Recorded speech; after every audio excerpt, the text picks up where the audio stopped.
அன்பார்ந்த பெற்றோர்களே, நண்பர்களே, தவக்காலத்தில் நான் என்ற இந்த சிந்தனை தொடரின் வழியாக உங்களை சந்திப்பதில் மகிழ்ச்சி அடைகிறேன்.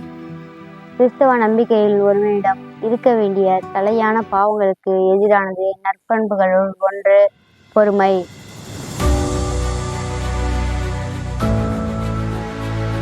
எதையும் அமைதியாக பொறுத்து கொள்ளும் பண்பே பொறுமை எனலாம்.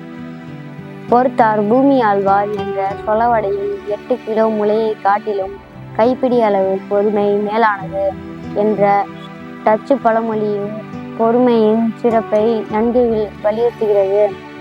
இத்தவக்காலத்தில் பொறுமை என்னும் தலையாய நற்பண்பை வளர்த்து கொள்வோம்.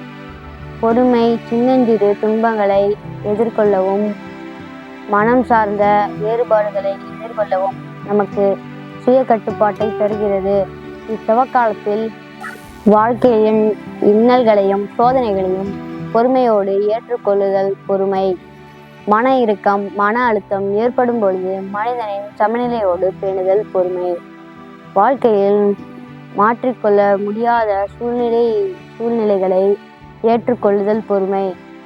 நோயுற்றோர், முதியோர், மனநோயாளர் ஆகியவற்றை கவனிக்கும் பொழுது பொறுமையுடன் நடத்தல் நமது உடல், நமது இயல்பு, நமது திறன்கள், நமது திறமைகளை முகமலர்ச்சியுடன் ஏற்றல்.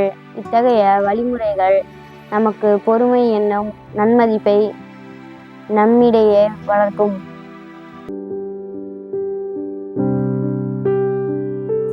ஜெபம்.